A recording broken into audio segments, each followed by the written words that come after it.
littéraire qui s'appelle Obsession textuelle, vous le savez. C'est la 27e fois que nous sommes ici à la librairie Beaupetit, dans cette salle, l'espace galerie. Vous pourrez en profiter pour regarder le collectif de photographes qui est là pour quelques semaines. Comme d'habitude, il est Patrick Coulon. Il est Bruno Richard, ça n'a pas changé. Ça n'a pas changé, et nous allons donc vous présenter cette émission cette semaine, ou plutôt ce mois-ci, puisque nous sommes toutes les 6 semaines environ. C'est de légendes dont nous allons parler dans la deuxième partie de l'émission, puisque nous avons convié 2 auteurs. Un certain garçon qui s'appelle Jean-Paul Delfino, que beaucoup connaissent, qui vient de faire paraître un ouvrage sur les contes et légendes du Brésil. Et un jeune auteur qui est journaliste à la Provence, qui s'appelle Romain Capdepont, et qui vient de sortir aussi un ouvrage qui est un témoignage sur une histoire un peu dramatique à Marseille. Très dramatique. Très dramatique, voilà. Alors, quand je dis légende, c'est parce que est-ce que là on est dans les légendes urbaines, est-ce que c'est la légende ou malheureusement la réalité? Donc Romain Capdepont et Jean-Paul Delfino viendront dans la deuxième partie pour vous en parler avec Patrick, ici présent. En attendant, je vais vous parler de 2-3 petites choses pour commencer cette émission. Déjà, vous savez que nous sommes sur Facebook, sur le live d'Obsession textuelle. Donc parlez-en autour de vous, vous retrouverez les images. Ensuite, elles seront montées, elles seront mises en ligne par notre ami Bernard Vitiello et diffusées sur la chaîne YouTube Obsession textuelle. Vous pourrez regarder l'émission qui sera montée en émission complète.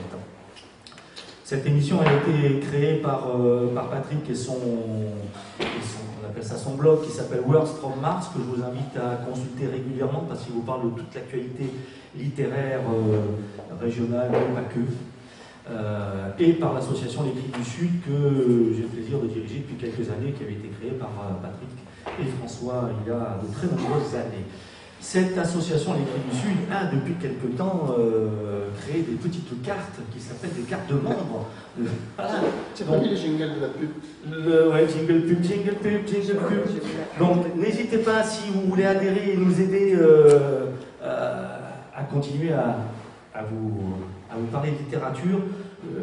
Je crois, on n'est pas très cher, on est à 5 € l'adhésion annuelle, donc venez me voir à la fin et donnez-moi votre cotisation pour l'année 2019. Ensuite, alors, je vais vous parler de 2 choses. Non, je ne te laisse pas parler tout de suite, Patrick. Non, tu sais que non, tu sais que j'en profite des micros pour le garder un petit moment. Non, je vais parler de 3 petites choses. Je vais vous parler de théâtre. Pour ceux qui aiment le théâtre, ce soir, il y a la dernière d'une pièce, c'est au Quai du Rire, c'est notre ami Gilles Ascaride, qui a une pièce qui s'appelle GG et GG. GG le premier avec 2G et le deuxième GG avec 2J. C'est un texte écrit par Gilles Ascaride, mis en scène par Gilles Ascaride et joué par Gilles Ascaride et un ami à lui, dont j'ai oublié le nom, mais ce n'est pas grave, Gérard Andréani. Voilà, ils sont ce soir pour la dernière au Quai du Rire. Alors moi j'y serai, avec Christine on y sera, c'est 10 € l'entrée. Si vous avez envie de voir Gilles Ascaride, quand il est sur scène il est absolument excellent, quand il écrit il est très bon, mais quand il est sur scène il est vraiment excellent. Toujours au Quai du Rire, la semaine prochaine c'est Martine Plocher, qui est pour 3 soirs, le 28, 1er et 28 février, 1er et 2 mars, dans une pièce qui s'appelle... voilà, Zéro Patron, c'est la compagnie. La pièce s'appelle « Vous avez lu trop de polar ». C'est mis en scène par son compagnon. Là aussi, c'est un texte très, très sympathique. En fait, c'est l'histoire d'une actrice vieillissante qui est en train de mourir chez elle. Autour d'elle, il y a ses proches, producteurs, metteurs en scène, etc. Et tout, qui commencent à discuter, à parler. Et là, il commence à y avoir quelques révélations. Voilà, c'est très, très fin, plein d'humour et très bien joué. Donc, 2 pièces au Quai du Rire, je vous invite à y aller. Et puis, dernière chose dont je voulais vous parler, c'est l'association L'Entre Parenthèses. Il reste quelques places disponibles. Laurine Roux, qui est une jeune lauréate d'un prix littéraire, a écrit un roman qui s'appelle Une immense sensation de calme.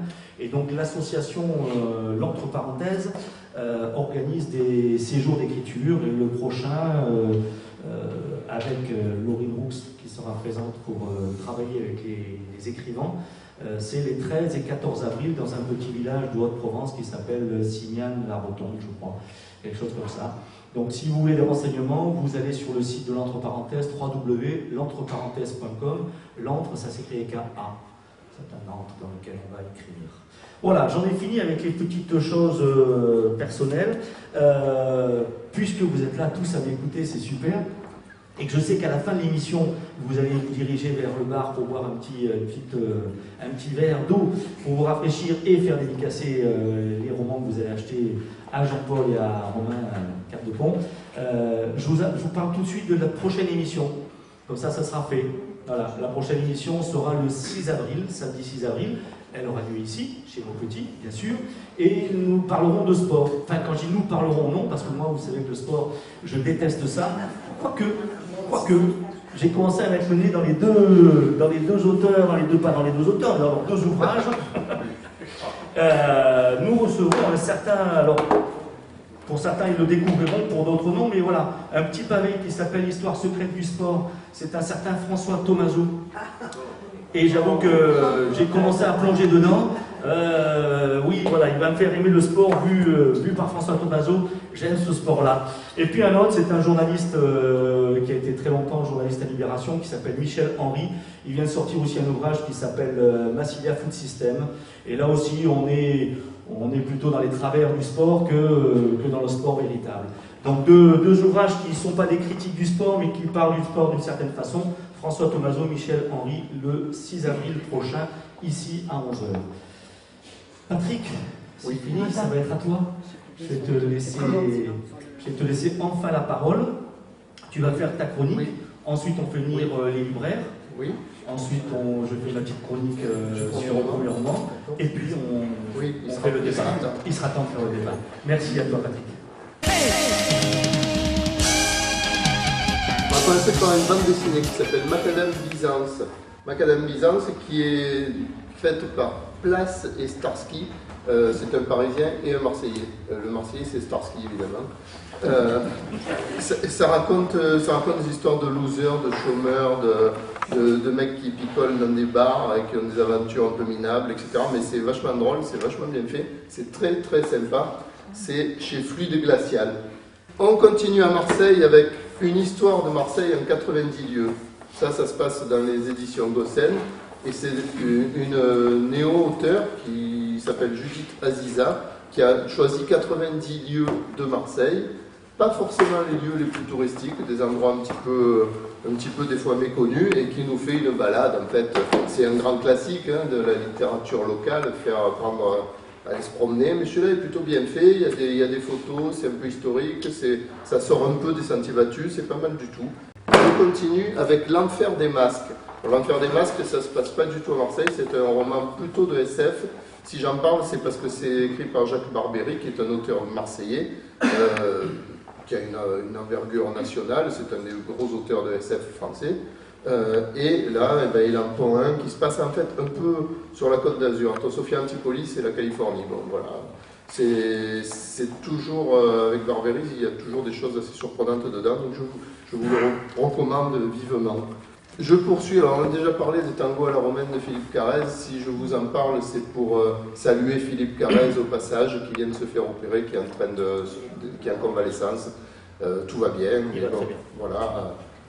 Profitez-en, pensez à lui en lisant son tango à la romaine. Celui-là, j'ai même pas encore le vrai bouquin, il sort début mars, ça s'appelle Ainsi philosophée Amélie Nothomb.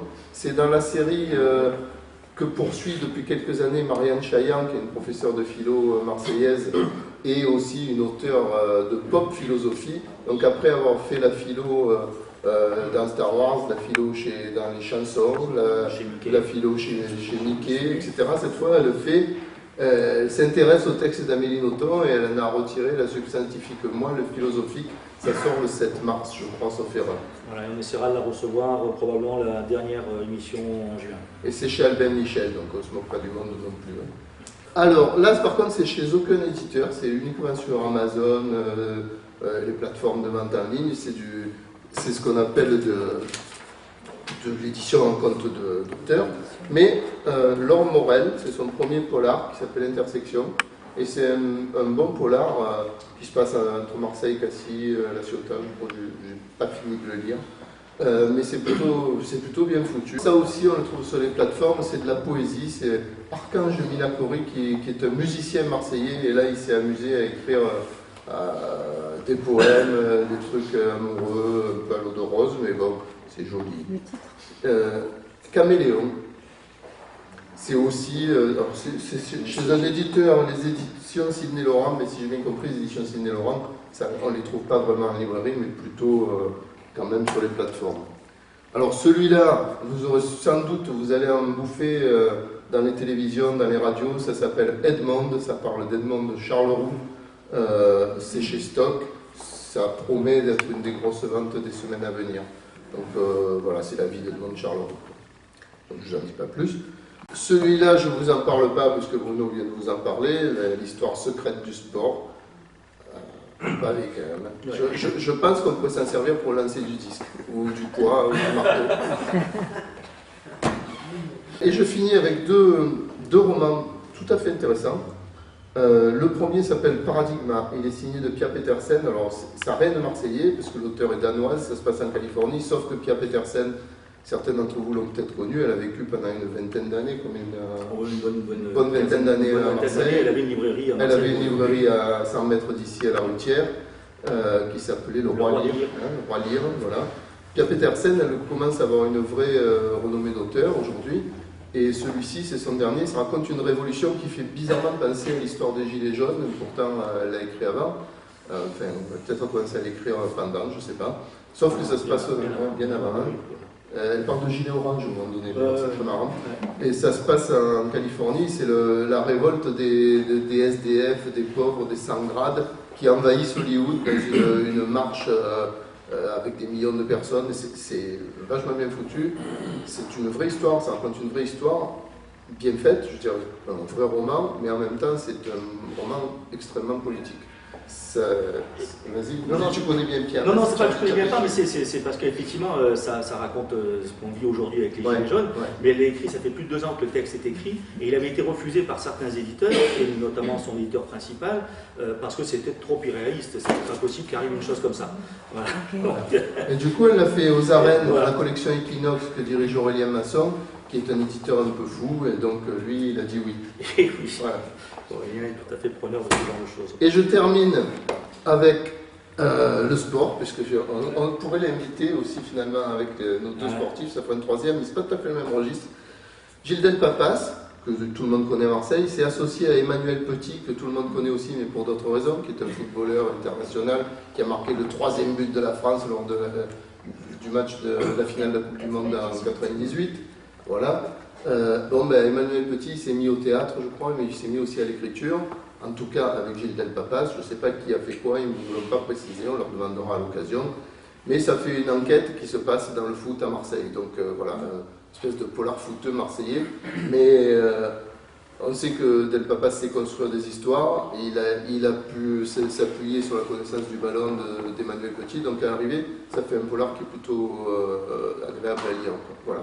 J'en ai terminé. Et il sera plus facile d'inviter Gilles que d'inviter Emmanuel Petit, je crois. Et ils viennent dans une autre librairie très bientôt, tous les deux. Donc, alors bon, voilà.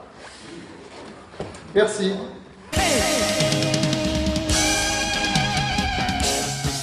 Alors je crois que depuis que je fais cette émission, c'est la première fois que je présente un polar, enfin un thriller, et pour cause.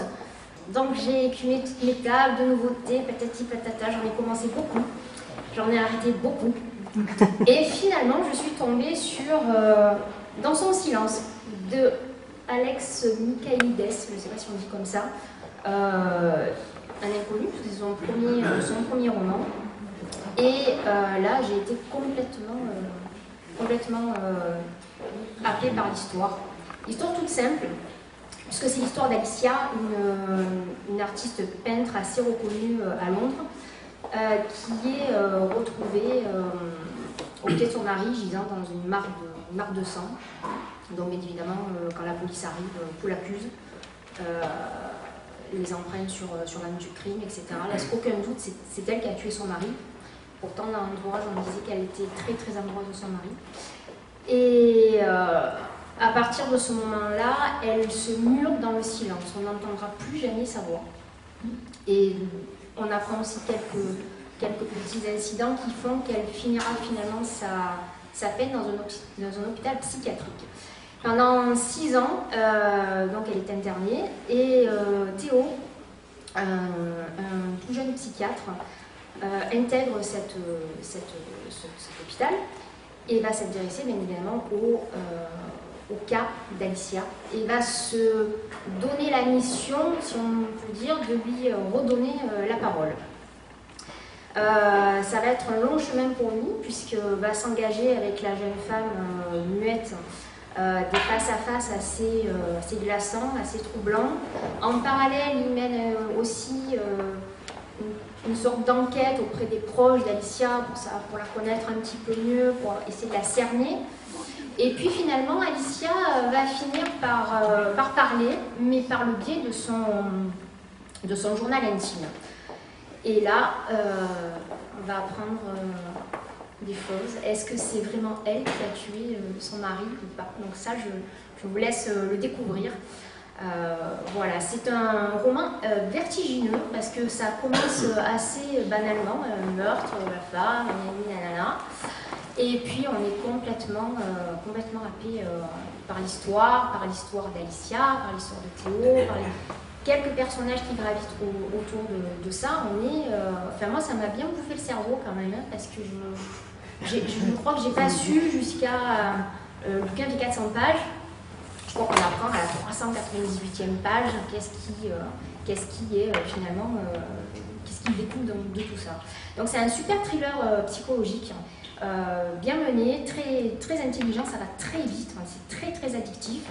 Et puis, plus qu'un roman finalement policier, c'est l'histoire de personnages qui sont pris dans la tourmente du bien, du mal, de la folie.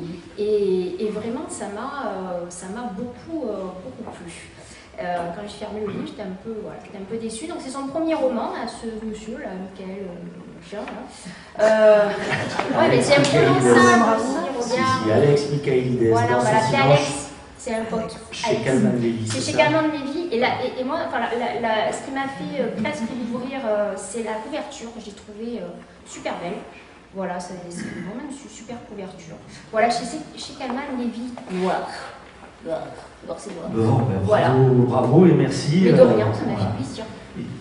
Ouais, tu as dit que ça t'avait un peu perturbé, c'est de là ton... Non Oh, ça remonte à bien plus que ça, mais ça m'a pas aidé à retrouver mon esprit, malheureusement. Bon. Tout est absolument passionnant. Ça se lit en 5 minutes. Non, j'exagère. Mais 6, allez, 6. Et une très belle iconographie également, franchement, ça vaut le coup. Sinon, on va parler un peu d'actualité. Bah, écoutez, le dernier livre des Pinsons Charlot, je le présente pas, on les connaît. Le président des ultra-riches, bon, on ne sait pas trop de qui il s'agit en fait, c'est secret. Hein. En tout cas, en lisant ce livre, ça apprendra peut-être pas grand-chose sur notre président et le gouvernement qui va avec. Ce qui est très intéressant surtout, c'est d'avoir une espèce de panorama comme ça général. Bon, on comprend très bien qu'il ne va rien lâcher sur rien hein, en lisant ça. C'est assez effarant, un très très beau mélange d'ancien régime et de fascisme financier, c'est assez merveilleux. Sinon, Grégoire Chamaillou, pour éclairer un peu plus la lanterne sur le même sujet. Alors là, bon, évidemment, hein, ce ne sont pas des livres, franchement... celui-là se lit très facilement, celui-là c'est un peu plus costaud. Alors la société ingouvernable, bon, là on est dans les années 70 aux États-Unis. Il y a un gros problème pour faire travailler les gens parce que c'est le plein emploi, c'est pas encore la crise. Les ouvriers dans les usines, ils peuvent quitter leur boulot, même sans prendre leur paye, partir chercher un autre travail le lendemain, c'est pas un problème. Donc c'est très embêtant parce qu'on ne peut pas à la fois, le management se rend compte qu'il ne peut pas à la fois utiliser la carotte, parce que les gens, ils s'en foutent, ils partent. Ils ne peuvent pas non plus utiliser le bâton pour des raisons similaires. Donc qu'est-ce qu'il faut? Il faut une pression extérieure, et elle est toute trouvée, elle est merveilleuse, ça s'appelle le chômage. Et donc à partir de là, quand le chômage s'installe avec la crise pétrolière, les sociétés de management développent des techniques assez formidables. Alors là, on le tient donc dans ce livre de la bouche des managers eux-mêmes. Et on voit à quel point toutes ces techniques ont été très très vite récupérées par le système politique. Et en fait, ce qu'on vit aujourd'hui avec toutes les réformes, ça vient directement de là, ce qui fait que ce livre est passionnant. Voilà. Bravo.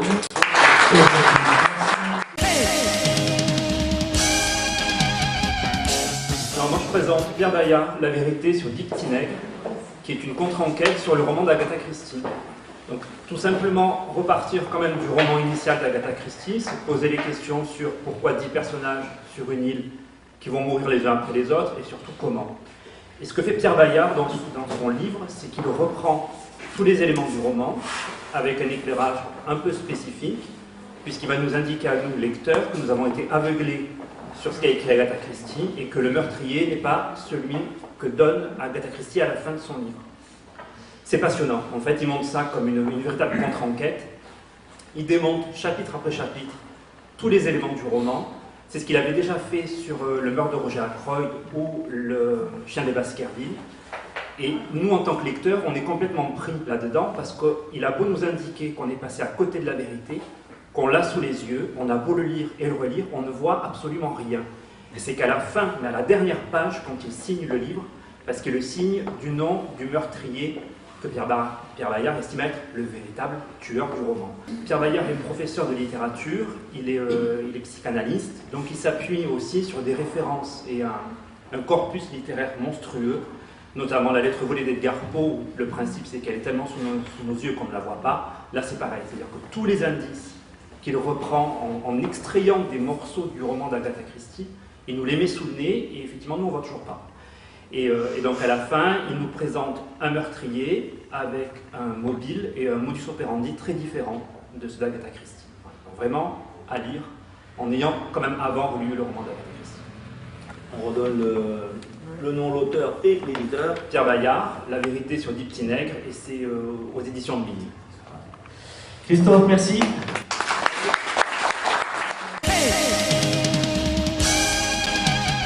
Ce n'est pas du tout un premier roman, mais j'en parle parce que j'ai aimé ce texte. C'est un petit ouvrage écrit par Henri-Frédéric Blanc qui s'appelle Merde à Shakespeare. Alors ça, vous le trouverez, on le trouve en librairie puisqu'il y en a ici chez Maupetit, mais ça a été imprimé, ça a été édité par Titanic Toursky, le théâtre du Toursky. Alors c'est un ouvrage, en fait, Henri-Frédéric Blanc nous fait croire qu'il déteste Shakespeare, et donc il écrit un texte dans lequel il démonte complètement l'univers de Shakespeare, il le traite de tout et de rien, mais il le traite à la façon de Shakespeare. C'est-à-dire qu'en fait, il écrit une pièce de théâtre à la Shakespeare pour dire qu'il n'aime pas Shakespeare parce qu'il vénère Shakespeare. C'est un texte absolument fabuleux, je vous le recommande chaudement, il est très très fin. Faites-vous plaisir avec cet ouvrage Merde à Shakespeare. Mes deux premiers romans, alors les deux premiers romans, un qui s'appelle La Meute. Alors La Meute, très honnêtement, je ne sais pas quoi dire, c'est pas quelque chose qui m'intéresse a priori. Sarah Koskiewicz, c'est un roman chez Plomb. En fait, c'est l'histoire de six nanas, j'appelle ça des nanas parce que c'est pas péjoratif, mais c'est six filles complètement délurées qui traversent la vie entre la drogue, les mecs qu'elles s'envoient, les bébés qu'elles font. Enfin, voilà, c'est un roman qu'on pourrait classer un petit peu dans un roman rock, écriture un petit peu rock. Ouais, je vous invite à le lire quand même parce que moi c'est pas quelque chose qui m'a emballé, mais c'est vrai que ça laisse pas indifférent. Cette histoire, elle est quand même une histoire moderne, une histoire actuelle, l'histoire que vivent beaucoup de femmes aujourd'hui. Donc sur une quinzaine d'années, elles ont toutes le même âge, elles vivent très vite, elles croquent la vie même pas à pleines dents, à plein sexe, à tout. Voilà. C'est à la fois dérangeant, mais c'est quand même pas inutile de le lire. Donc je vous demande de le lire quand même. La Meute, édition Plomb, Sarah Koskiewicz. Et par contre, celui qui a été mon coup de cœur, alors ça, je vous le présente, c'est un roman qui s'appelle Matador Yankee, Jean-Baptiste Maudet, et c'est aux éditions Le Passage. Alors, on y parle de tauromachie. Donc, a priori, tauromachie, je laisse tomber, ça ne m'intéresse pas, c'est comme le sport. Mais voilà, en fait, c'était pas un roman du tout sur la tauromachie. C'est pour ça que je suis rentré dedans et c'est pour ça que j'ai été emballé par ce bouquin. Parce qu'en fait, c'est tout simplement l'histoire d'un garçon qui est on va dire un anti-héros, une espèce de loser qui est ni américain ni mexicain. Il vit là-bas à la frontière entre la Californie et le Mexique. Il fait un peu de tauromachie, donc il est un peu matador, mais il fait un petit peu de rodéo. En fait, il ne sait pas trop ce qu'il fait. Il participe à quelques courses comme ça régulièrement. Et surtout, il engrange des dettes. Et puis un jour, il est recherché par la personne à qui il doit beaucoup d'argent. Et donc il va voir son frère de cœur, qui est un ami d'enfance, qui lui dit écoute, dans un petit village proche du Mexique, je connais un toril où on cherche des gens comme toi. Si tu veux faire un petit peu de sous, tu viens faire quelques passes là-bas dans ce toril et moi je rembourserai tes dettes. Et puis c'est là qu'on découvre qu'en fait, lui, il n'a pas dit la totale vérité sur le montant de sa dette, et l'autre lui a pas dit la totale vérité sur ce pourquoi il le fait venir là-bas dans les montagnes entre le Mexique et la Californie.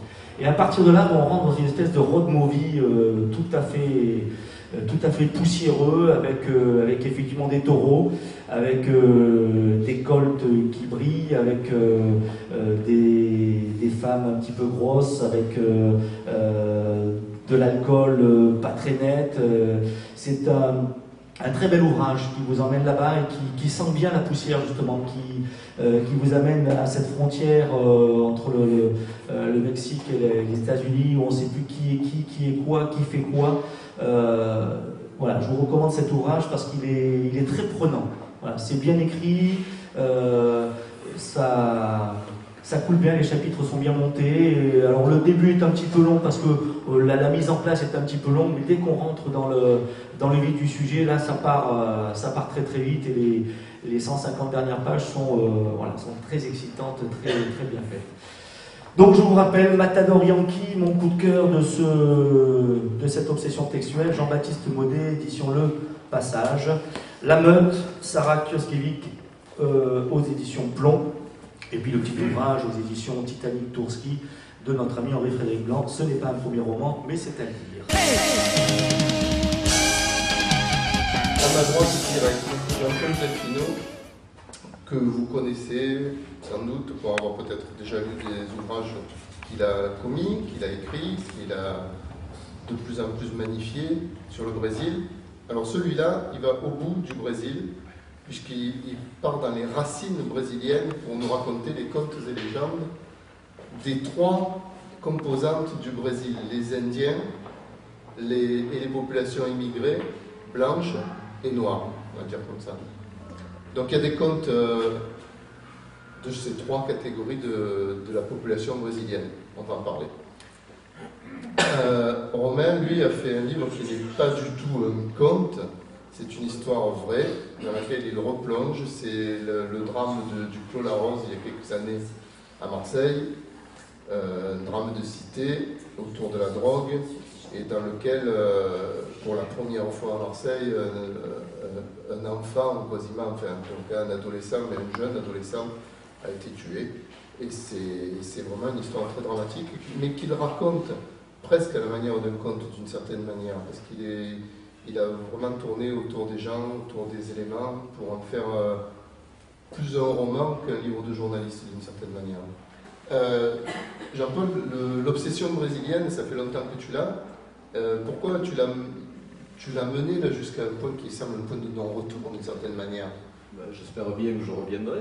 Je ne suis pas parti pour de bon.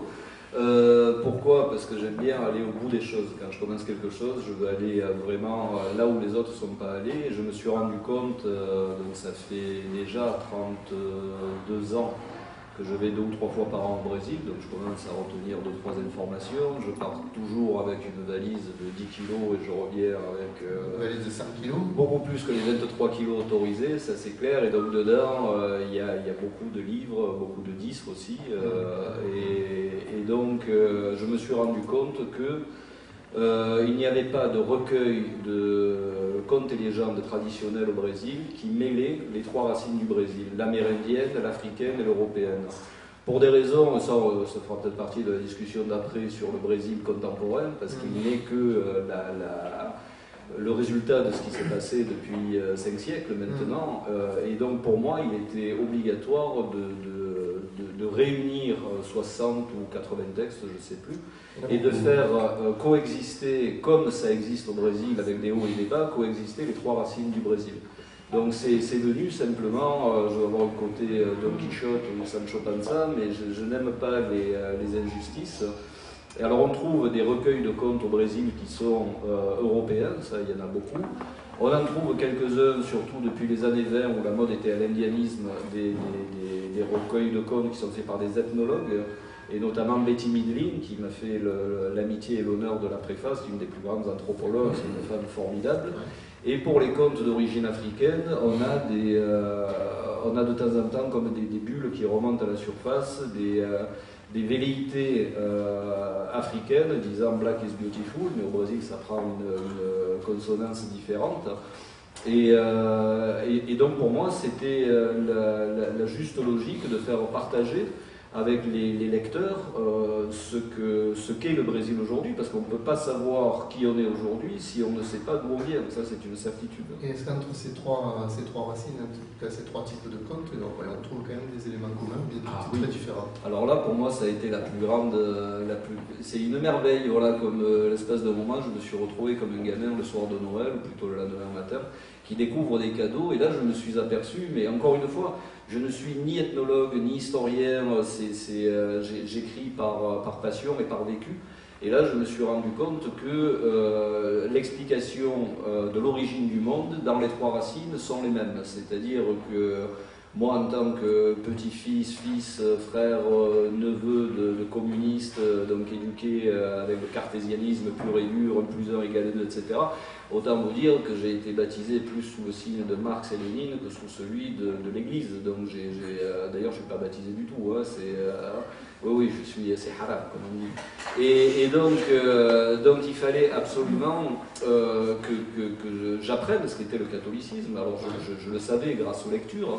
Mais je me suis rendu compte que, jetez-moi des pierres si je me trompe, grosso modo, Dieu a créé la terre, il a envoyé son fils qui a créé les hommes, et puis au bout d'un moment, Dieu, le créateur de chaque chose, s'est rendu compte que les hommes n'étaient pas vraiment des gens raisonnables, donc il a dit à son fils, tu te débrouilles avec ça, moi, l'humanité ne m'intéresse plus. Alors quand on regarde l'histoire de l'origine du monde par l'Afrique, c'est la même chose.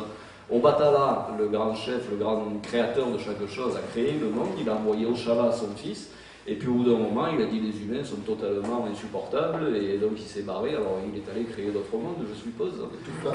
Et Tupan, c'est la même chose, Tupan, c'est le grand dieu indien, créateur de chaque chose, qui a envoyé son fils, etc. etc. Et on retrouve aussi, dans chacune de ces 3 racines du monde, du Brésil, mais du monde, on retrouve aussi des épisodes forts comme l'Arche de Noé, par exemple. Ça, on la retrouve à plusieurs reprises. Les liens entre la Lune et le Soleil. Enfin, ça va au-delà du recueil de contes et légendes qu'on peut offrir à Noël aux gamins. D'ailleurs, il y en a qui sont d'une violence absolue. On n'hésite pas chez les Indiens à assassiner une grand-mère, lui découper le sein, l'enterrer dans le fond du jardin. Enfin, ça peut être très, très lourd, et à côté, ça peut être très mignon aussi. Donc voilà pourquoi. C'est que je me suis rendu compte, parce que je suis un peu lent intellectuellement, je me suis rendu compte après plus de 30 ans que si on voulait rentrer dans un pays, là je parle du Brésil, mais on a tous, je pense, des lieux ou des pays jumeaux. Alors là, après, on rentrerait dans la métempsychose, les vies vécues avant, etc. Peu importe, mais on ne peut pas comprendre un pays si vous êtes passionné par le Mexique, la Russie, l'Égypte, le Canada, peu importe. On ne comprend rien à un pays si on n'a pas lu les contes et légendes qui fondent ce pays. Ça, j'en ai acquis la certitude la plus absolue. Et donc aujourd'hui, comme depuis 5 siècles, on continue à raconter un monceau de conneries sur le Brésil avec Bolsonaro, etc., mais on en parlera sans doute après. Je pense qu'on ne peut comprendre des choses fondamentales au Brésil comme le racisme, comme la structure pyramidale avec les fazendeiros en haut, et c'est très marseillais, c'est clanique, qu'en partant à la rencontre des contes et légendes, en l'occurrence du Brésil, mais Encore une fois, je suis un très mauvais vendeur de mes propres livres, donc si vous avez des pays dont vous êtes fou amoureux, délaissez pour un instant peut-être les traités des universitaires qui effectivement ont un très gros cerveau, mais ont peut-être pas plus de savoir que de saveur, je dirais, et plongez dans les contes et légendes du pays ou du lieu que vous aimez, vous apprendrez un tas de choses par là, mais vous apprendrez aussi beaucoup de choses par là. On reviendra avec toi, Jean-Paul, tu passes le micro. Là, on entre dans quelque chose avec Romain qui, d'une certaine manière, peut faire penser au Brésil à travers ces mauvais quartiers, ces favelas, ces endroits où il y a de la violence. Parce que la violence a surgi d'une manière phénoménale au Clos La Rose en 2011. Tout à coup, ça a défouraillé sur tout ce qui bougeait, quoi. Oui. Enfants, mère de famille éventuellement, ça a été terrifiant. Pourquoi tu veux revenir là-dessus? Déjà pour rebondir sur le Brésil, ce soir-là, le procureur de la République, Jacques Dallès, devant les caméras, disait on n'est plus à Marseille, on est dans les favelas de Rio. Voilà. Bon, évidemment, c'était très exagéré, puisqu'à Rio, c'est des centaines de morts par an. À Marseille, on est plutôt entre 20 et 30, ce qui est déjà énorme. J'ai voulu revenir sur ce fait divers parce que la thèse m'a donné carte blanche pour parler de mon territoire dans ce que je pratique au quotidien au journal. Oui, alors police-justice. Je vous présente très brièvement quand même Romain, parce que tout le monde ne le connaît pas ici. Romain Capdepont est journaliste à la Provence. Il est en charge de tout ce qui est essentiellement police, un peu justice, mais surtout police. Donc c'est lui, quand il y a un meurtre qui arrive, un fait divers, une fusillade qui arrive à 5h de l'après-midi ou à 11h du soir, c'est lui qui s'y colle, c'est lui qui va sur les lieux avec un photographe en général, c'est lui qui appelle la police pour en savoir plus, qui rencontre les policiers pour qu'ils leur expliquent, etc. Et il est vraiment au cœur du sujet, quoi. Et donc du coup, rapidement m'est venue évidemment l'idée des stupes, mais sur les stupes, énormément de choses ont déjà été écrites, et des choses bien, notamment Pujol il y a 4 ans, mais je trouvais qu'une partie n'avait pas vraiment été abordée vraiment sur le fond. C'était vraiment ces gosses, les minots, vraiment qui sont la main-d'œuvre de ces trafiquants depuis une bonne dizaine d'années, quinzaine même. Ils sont vraiment devenus absolument essentiels. Et évidemment, ça me paraissait logique de partir de ce fait divers, puisque c'est la première fois à Marseille et en France, en tout cas, moi j'ai pas trouvé de précédent, où un mineur était tué sur fond de stup. Alors lui, c'était pas lui qui était visé spécifiquement ce soir-là, puisque 4 types sont entrés au Clos La Rose et à bord de 2 véhicules et ont rafalé donc Jean-Michel, qui avait seulement 16 ans, c'était le 19 novembre 2010, qui était à l'angle d'un bâtiment où tout simplement il faisait le guetteur, c'est-à-dire qu'il était sur son gros fauteuil vert et il avait un côté un petit peu roi soleil dans ce grand fauteuil là et bon, mais il a été rafalé de plein fouet. Ses copains sont partis comme un vol et quand ils ont fait le tour de l'immeuble, un autre minot qui lui pour le coup n'avait rien à voir avec le réseau, qui rentrait juste avec sa sœur de 14 ans d'avoir acheté un sandwich au snack d'en face, a été touché aussi puisqu'il a pris 5 balles de calage, dont une qui est passée à 1 cm de la carotide. Donc voilà, ça me paraissait essentiel de partir de ce fait divers-là, puisqu'en fait ce soir-là, la police, les journalistes et donc l'opinion publique, tout le monde s'est rendu compte en fait que finalement ces minots pouvaient tomber réellement sur le front des stupes. On savait qu'ils étaient employés dans ces réseaux, mais désormais, voilà, ils ne seraient plus exclus, il ne serait plus impossible qu'ils soient tués pour impressionner, pour donner une leçon, pour se venger, peu importe la raison. Tu as eu beaucoup de témoignages issus de la cité elle-même, des familles. Ça, c'est un boulot qui est très particulier, qui est très touchy, comment dire, ouais. Qui est très délicat. Oui, ça n'a pas été évident. Il a fallu passer par des présidents d'associations, par des directeurs de centres sociaux, par des parents de ces minots que moi je rencontre soit au cours de reportages, soit au cours de procès, avec qui on sympathise, on discute, et j'avais gardé quand même un certain nombre de contacts en me disant qu'un jour, je l'avais un peu dans la tête en fait ce sujet, et donc il a fallu réactiver tout ça, mais oui, ça n'a pas été évident parce que c'est évidemment quelque chose qui est assez aussi tabou dans les quartiers nord, ne serait-ce que l'utilisation de cet argent par certaines familles, puisque, bon, ça, peu de gens l'admettent, mais évidemment, un certain nombre de familles subsistent grâce à cet argent, ou une partie de cet argent, pour mille et une raisons, nécessité faisant loi.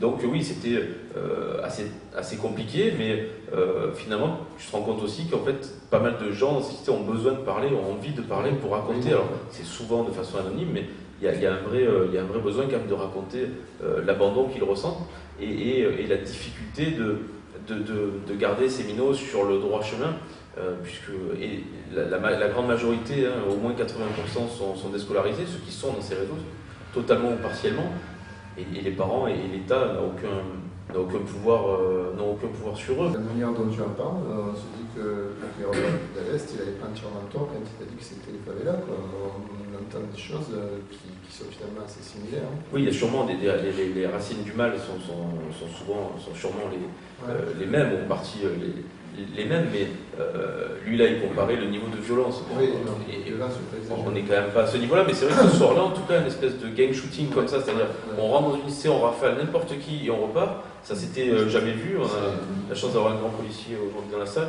Je suis pas certain qu'on ait déjà vu, je suis même sûr qu'on n'ait jamais vu ça à Marseille avant. Puisque tu fais allusion, je veux remercier quelques personnes qui sont dans la salle, des auteurs. Il y a Jean-Luc Luciani qui est là avec nous, il y a Paul Pizzacchia qui est là avec nous. Je voulais remercier M. Arella d'être avec nous aussi. Voilà, c'est fait. Donc merci à vous tous de toute façon. Je voudrais vous poser une question à tous les deux qui a la même question de certaine façon. C'est sur l'écriture, parce que bon, moi je suis aussi auteur et je suis attaché à l'écriture. Et j'ai le sentiment que tous les deux vous êtes fait un peu violence, même avec ce livre-là. Toi, Romain, tu es passé de l'écriture journalistique. Qui est une écriture d'une certaine manière un peu mécanique, si on peut dire, et puis qui est courte. On fait 2000, 3000, 5000 signes, mais on ne va pas plus loin en général, à l'écriture d'un livre. Et dans l'écriture de ce livre, tu as vraiment cherché, me semble-t-il, pour l'avoir lu, à écrire avec un E majuscule, c'est-à-dire à faire œuvre presque autant de romancier que de journaliste, à mélanger les deux. Et toi, Jean-Paul, tu es passé d'une écriture de romancier, qui est ton rythme habituel, au travail d'un conteur. Ce qui n'est pas tout à fait la même chose, notamment dans le choix des mots, notamment dans le rythme nécessaire des phrases. On est vraiment dans une autre écriture. Donc tous les deux, j'ai le sentiment que vous êtes fait violence aussi par rapport à l'écriture. Puisque tu as le micro, Romain, je t'en prie. Oui, c'était un petit peu violent le choc entre les deux, parce que c'est vrai que moi j'avais même démarré le bouquin d'une façon un peu plus journalistique. Voilà, mais c'est pas un livre de journaliste. Moi j'avais peur, entre guillemets, de lire un livre de journaliste, et j'ai pas lu un livre de journaliste. Oui, l'idée c'était d'essayer d'écrire un roman vrai en fait. Oui. Une écriture de roman, mais avec absolument tout est vrai dans le bouquin. Il n'y a pas une couleur d'un foulard ou l'aspect d'une façade d'immeuble qui a été changé. Tout est vrai.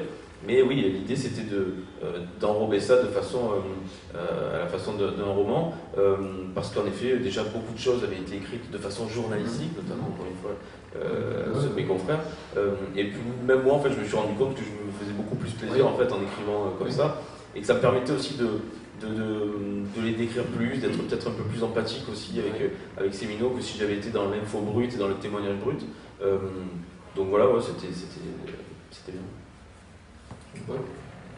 Oui, mais la même question sur l'écriture elle-même, je veux dire, on a quand même le sentiment que tu as travaillé l'écriture autrement. Ou pas, ou alors tu as fait des copier-coller de contes qui existaient déjà. Voilà, en fait je suis un escroc et je suis allé sur Wikipédia, il y a un superbe chapitre sur les contes et légendes du Brésil.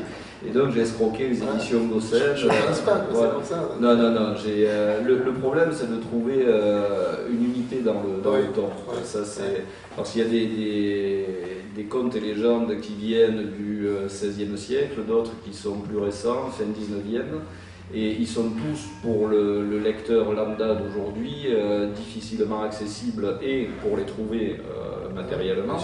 Et pour les trouver en français, ça devient encore plus compliqué.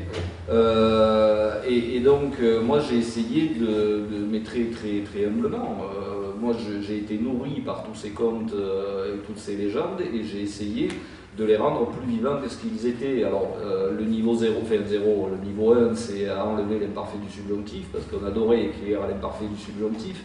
Et il fallait éviter aussi d'atteindre le niveau 217, qui est, on va le faire en langage parlé, donc ça se situe quelque part entre les deux, et surtout ne pas trahir.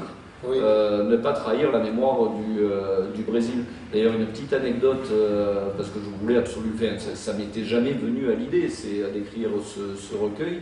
Et un jour, au salon du livre de Hier, je crois, je rencontre un directeur de collection d'une maison parisienne prestigieuse, dont je tairai le nom, je le dirai après en off si vous voulez, qui me dit: on a une collection fabuleuse de contes et légendes, mais on n'a rien sur le Brésil, est-ce que vous voulez vous en occuper? Donc j'étais fou de joie. Il me dit: on veut 25 textes. Je lui dis: pas de problème, je vous fais les 25 textes, et j'en tombe 80. Je leur envoie, ils me disent: vous êtes fous. Je dis: mais ça, c'est pas une nouvelle, c'est un bruit qui court, une rumeur que j'assume totalement. Et deux, on avait dit 25. Je dis: prenez les 25 qui vous plaisent le plus, et puis on va faire comme ça. Et éventuellement, en année 2, en année 3, on fera un autre tome. Et ils m'ont dit OK, alors ils m'ont envoyé un magnifique contrat, là, je suis vachement content, puis un très joli chèque en plus, quand on sait ce que gagnent les auteurs, c'est toujours bon à prendre. Et une lettre d'accompagnement qui a été fatale, parce qu'ils m'ont dit nous vous prions de trouver 6 jours, blablabla, et nous vous interdisons formellement de publier les comptes restants avant 2022. Donc déjà qu'on ne gagne pas d'argent ou peu d'argent en tant que romancier, si en plus notre territoire de liberté, on arrive avec une faux et on fauche tout et on dit vous n'avez pas le droit d'eux, c'était totalement impossible. Et donc comme la vie des auteurs, ça tu le sais en tant qu'auteur toi aussi, est scandée par les salons du livre, j'étais pas très loin au salon du livre de Fuveau il y a 2 ans, j'ai rencontré David Gossen, je lui ai parlé de ce projet et il me dit mais c'est vachement bien, je prends, et puis ça s'est fait comme ça, tout simplement. Donc pour finir de répondre à ta question, l'écriture, c'est... il ne faut pas écrire pour plaire au lecteur, ça n'est que mon humble avis.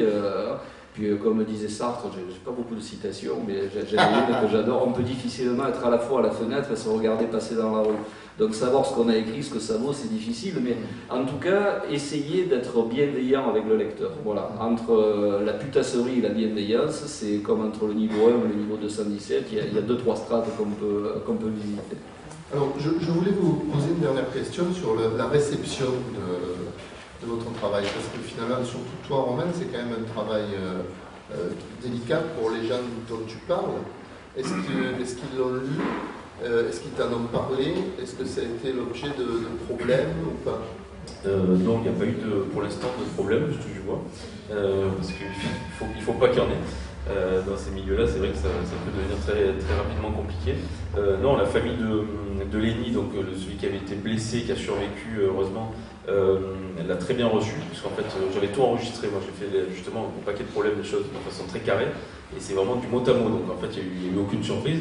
Lui, le minot, était un peu, en plus entre temps il a été écroué, donc il l'a reçu un peu différemment, parce qu'en fait bon, il n'était pas au courant qu'il était sorti, pourtant je l'avais dit à sa famille.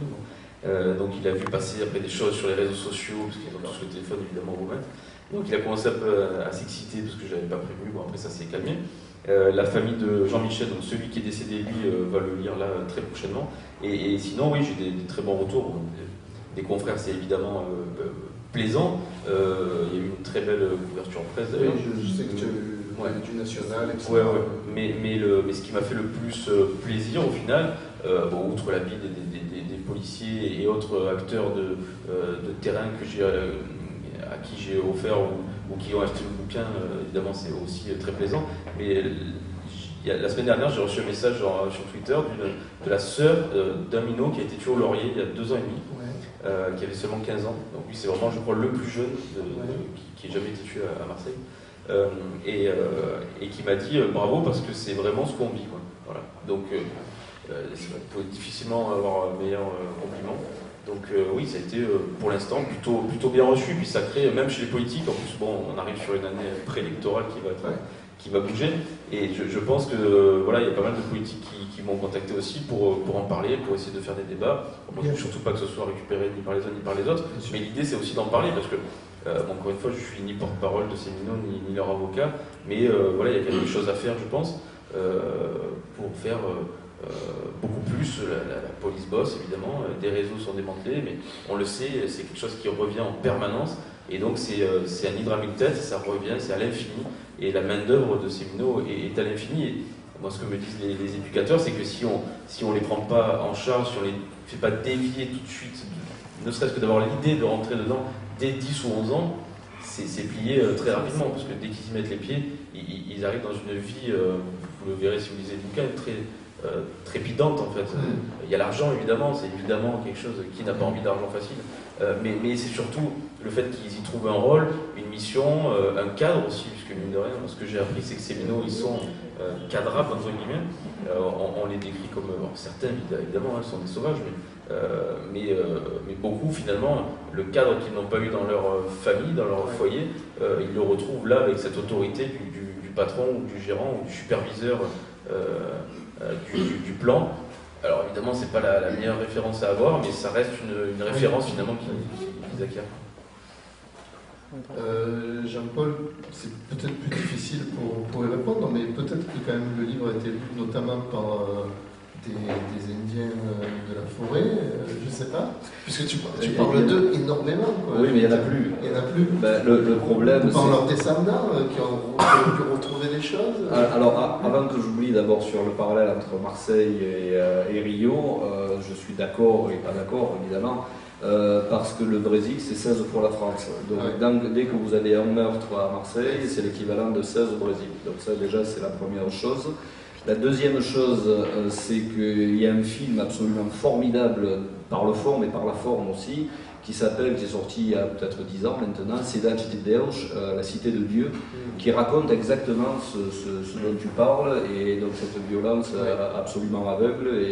Et je pense pas, je ne joue pas celui qui fait pipi le plus loin parce que Rio est plus dangereux que Marseille. C'est beaucoup plus. La réalité brésilienne d'aujourd'hui est beaucoup plus compliquée que ce que les médias, dont je fais partie, donc je peux cracher dans la soupe, que ce que les médias veulent bien le dire, souvent par manque d'information plus que par malhonnêteté.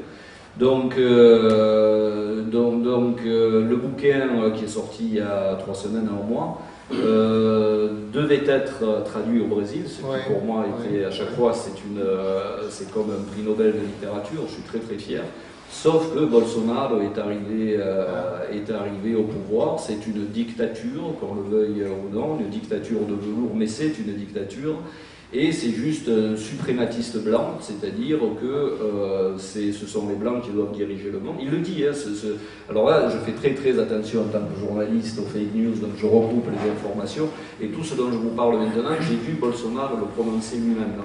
Donc il est suprématiste blanc, il est appuyé par 60% de la population qui fait partie des églises évangéliques, et il est à la solde, comme Macron, je crois qu'on est encore en liberté, non pas sans doute des holdings, mais au Brésil c'est plus précis, ce sont les fazendeiros, les grands propriétaires terriens qui se sont mutés en capitaines d'industrie. Donc traduire un bouquin écrit par un Français, quand même le pays des droits de l'homme, de moins en moins, mais c'est toujours le pays des droits de l'homme, qui mélange à la fois la racine brésilienne, la racine amérindienne, la racine européenne et la racine africaine, c'est très mal vu. Il va falloir attendre que Bolsonaro soit plus là. Il va falloir attendre que Bolsonaro soit plus là et que surtout alors je te promets, je vais faire très très vite parce que ça me semble, si j'avais un truc intelligent à dire, c'était maintenant, grosso modo. J'ai l'impression que le Brésil a été le deuxième pays à subir une vague terrifiante qui va s'abattre sur l'ensemble de l'humanité, donc sur la France aussi. C'est-à-dire que pour la première fois, via ce qu'on appelle l'école de Chicago, de l'université de Chicago, Steve Bannon notamment, on assiste aux premières élections 2.0. C'est-à-dire que depuis quelques décennies, on acculture les populations, mais sur tous les continents, et ça on peut le voir, je ne suis pas un perdreau de l'année, 54 ans, j'ai quand même 30 ans de recul sur la culture brésilienne et sur la culture française, je peux faire des parallèles entre les deux. Et donc, une population sans culture est une population qui ne réfléchit pas, donc on lui fait faire ce qu'on veut. Et Steve Bannon a trouvé un moyen formidable qui est les réseaux sociaux, qui n'est en fait qu'une boîte de Pandore dont nous ne mesurons pas encore ce que ça va créer. C'est-à-dire que quelques semaines avant les élections, mes amis qui sont écrivains, universitaires, journalistes brésiliens, recevaient sur WhatsApp, qui est le téléphone national brésilien, enfin, c'est le réseau social le plus utilisé au Brésil, jusqu'à 500 fake news par jour, c'est-à-dire des fausses nouvelles par jour. Donc la presse, pour moi, est obsolète, c'est-à-dire que la presse, si a fortiori elle est bien intentionnée, ce qui n'est pas toujours le cas, peut éteindre un feu, peut éteindre 10 feux, peut éteindre 30 feux par jour, mais 500, c'est totalement impossible. Donc si Bolsonaro a été élu, si Trump a été élu, c'est exactement pour les mêmes raisons qu'en juin prochain ou pour les prochaines élections, on va se retrouver devant le même cas de figure. Donc si on ne fait pas attention à ce genre de choses, si on continue à déifier le moindre abruti qui se met devant sa tablette avec une caméra en disant Mélenchon est un con, Macron est un con, Marine Le Pen est un con, je ne suis encarté nulle part, je préfère le dire tout de suite. Si on lui donne autant de crédit qu'à un Noam Chomsky ou à un journaliste qui fait honnêtement son travail, qui a bossé dur pendant des mois et des mois pour retrouver des informations, on va droit dans le mur. Voilà. Monsieur Tomaso. Je pose une question à Romain, puisqu'on est parti sur la politique.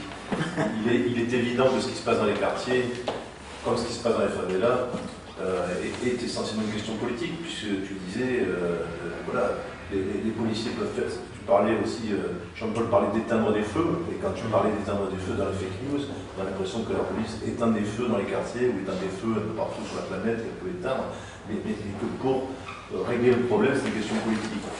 Qu'ont fait les politiques, quelle est la responsabilité des politiques dans la situation que tu décris dans le livre de Claudine? Et question parallèle, depuis longtemps on parle de la légalisation du cannabis comme une solution éventuelle, qu'est-ce que tu en penses?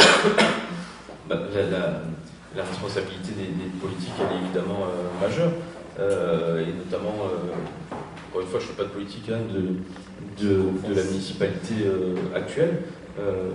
Déjà, en termes, d'émotion, quand il se passe un drame comme celui-ci, puisque quand ça arrive, jamais le maire, ou ne serait-ce que son adjointe à la sécurité, ne s'émeut qu'un minot de 15 ans soit retrouvé carbonisé dans un coffre.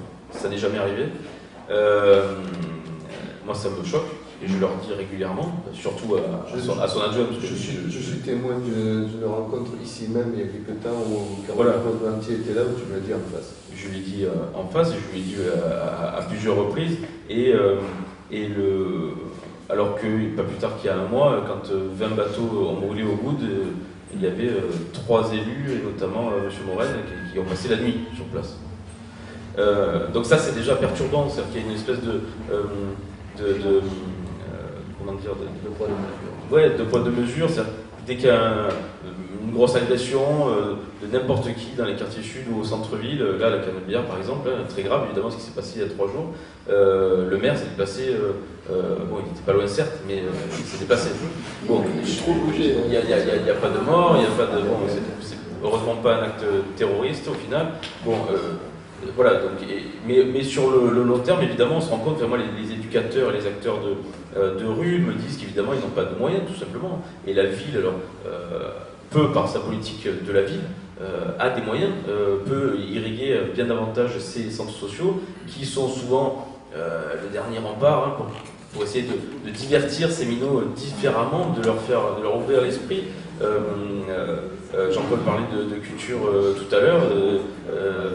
Ces minots, ils n'ont aucune culture, ils ne connaissent rien à part leur cité. Le constat que j'ai fait, c'est qu'en fait, ça convient à peu près à tout le monde. La police bosse, a des résultats.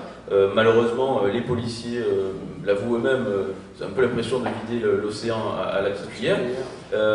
Et la légalisation, pour la deuxième partie de ta question, moi personnellement, j'y crois pas. Je pense que c'est très dogmatique comme idée. Ça impacterait en plus a priori assez peu les réseaux, puisque imaginons qu'on arriverait à la légalisation avec la mise en place de coffee shop comme à Amsterdam, je ne dis n'importe quoi, mais ça pourrait arriver.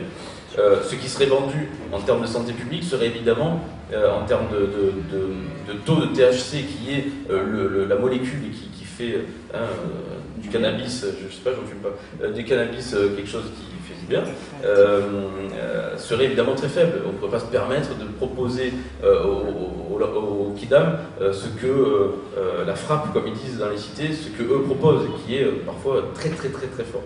Donc ce cannabis-là, de toute façon, serait encore vendu dans les cités, il y aura encore des clients pour ça, et tant qu'il y a des clients, il y a des vendeurs. C'est tout simple, c'est tout bête.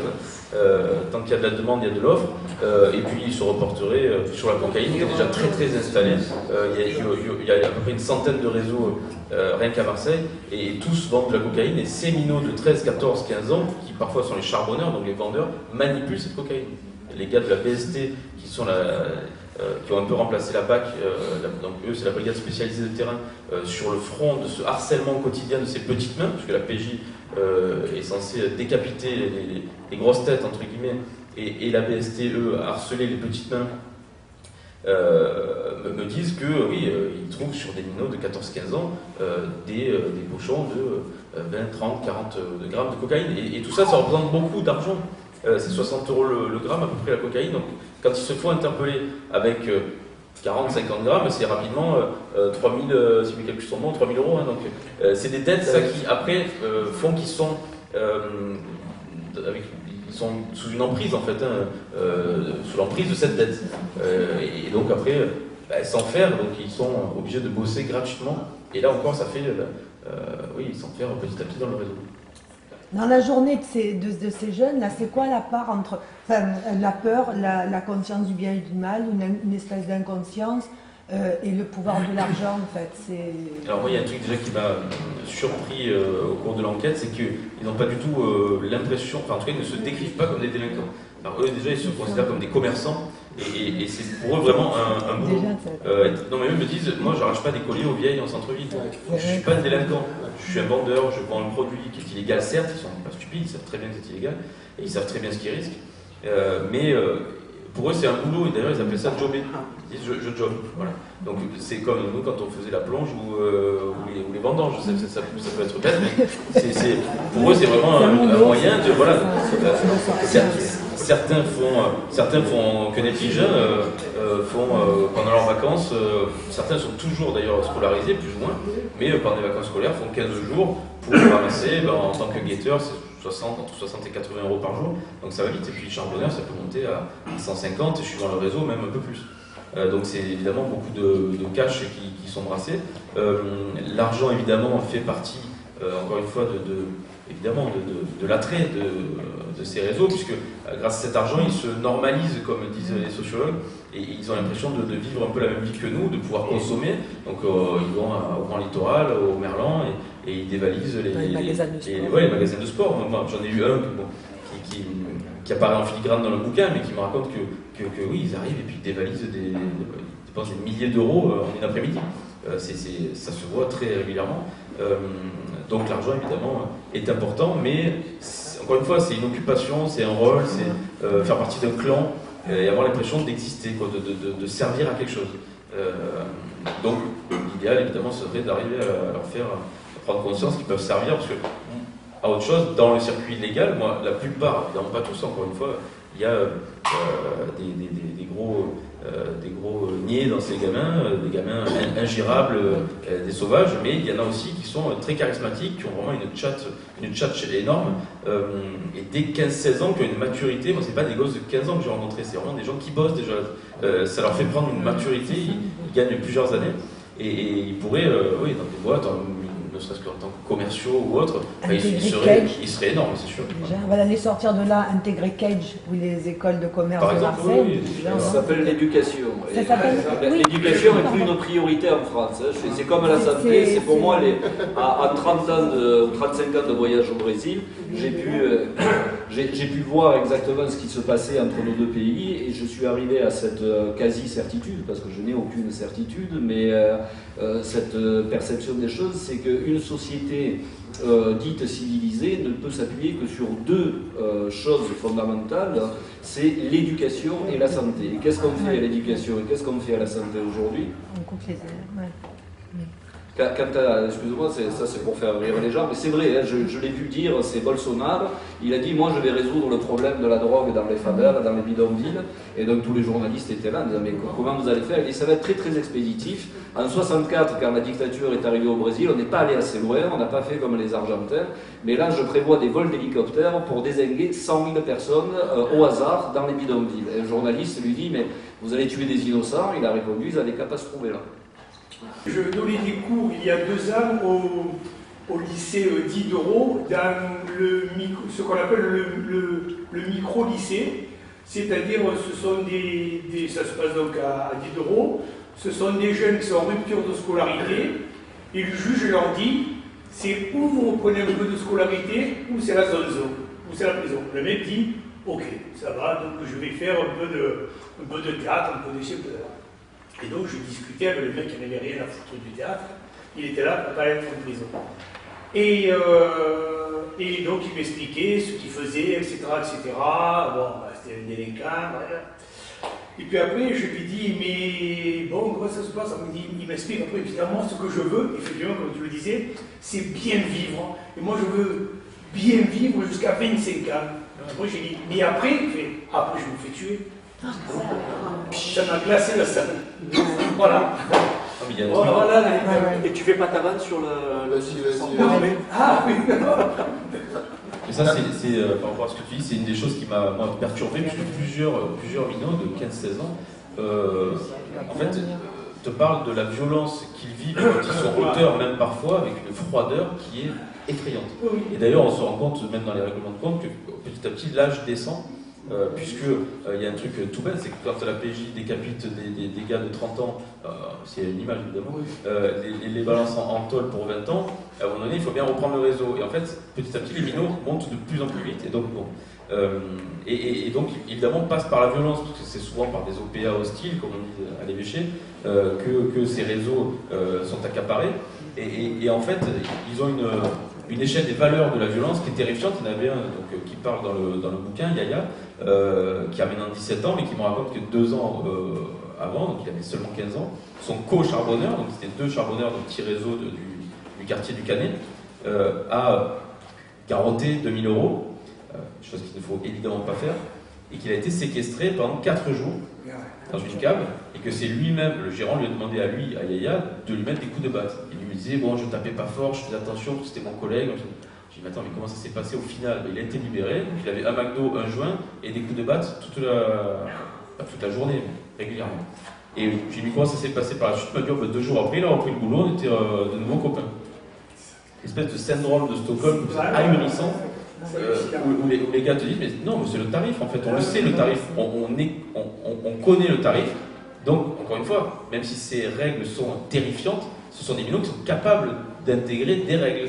Bon, là, évidemment, c'est avec une méthode très très dure, mais voilà, cette violence, elle est inouïe, ce que vivent ces gosses-là, et même quand elle surgit dans la cité, pas plus tard qu'en mai, quand 10 mecs arrivent, calache à la main, un jour férié avec des minots qui jouent en bas à la pucerine, pour tenter a priori de reprendre le réseau qui se sont fait voler, il faut se rendre compte que ces minots-là, qui n'ont rien à voir, 11-12 ans, jouent au ballon en bas, ils voient donc banalisation des calages, de mecs cagoulés, de bagnoles qui font des marches arrière frein à main, enfin, c'est une série le truc. Et ça se passe, même pour les parents, même pour les adultes, ça se passe au pied de leur... Enfin, il faut que vous imaginez chez vous, ça se passe, vous vivez là sur la Canebière, ça se passe là, devant chez vous. Bon, c'est quand même, ils ont tiré en l'air, enfin, le bruit de la calage, tous ces minots-là connaissent tout ça par cœur depuis qu'ils sont petits et plus rien ne les étonne. Et d'ailleurs, une éducatrice de rue, je finis sur ça, me disait, la grosse difficulté qu'on a, c'est qu'ils en rient. Ils en font des pronostics. C'est-à-dire que le lendemain, au collège Édouard Manet, qui est en face de la bûcherie, en fait, ils sont sur Instagram, sur Snapchat, et ouais, mais c'est sûrement telle équipe, et c'est sûrement telle. Alors, évidemment, c'est le téléphone, sans faire de jeu de mots ridicule, le téléphone arabe, qui fait que on raconte un peu tout et n'importe quoi, et mon frère il sait, mon frère il a vu, et son collègue lui a dit que, et ils font des pronostics, ça les fait rire. Donc en fait, alors, d'un côté, elle me disait, bon, il y a cette banalisation qui fait qu'ils sont peut-être moins impactés psychologiquement, mais en tout cas, ils intègrent des choses, ils banalisent des choses, et comme normales, qui sont ahurissantes, et qui font qu'au final, ils n'ont pas du tout la même échelle de la valeur et des notions de vie et de mort qui sont les nôtres. La conclusion, pour aborder dans son sens sur la banalisation, il m'est arrivé une histoire assez géniale où j'ai accepté, parce que j'avais un peu de temps, il y a 2 ans, je crois, d'intervenir à Aubagne sur des ateliers d'écriture de gamins en difficulté. Alors, je ne sais plus quelle est la terminologie administrative qui est très pompeuse, mais c'est des minots des cités qui ont déjà fait de l'atoll, etc. Et ça a été compliqué, il a fallu un peu ouvrir sa gueule. Finalement, j'ai réussi au moins à me faire respecter, à les faire écrire. Et à la fin, ils étaient tellement heureux qu'ils m'ont dit, monsieur, c'est le dernier jour, on a un cadeau pour vous. Alors, j'ai dit, oui, c'est un cadeau, c'est quoi? Elle m'a dit, venez, on va sur le parking. Bon, on va sur le parking.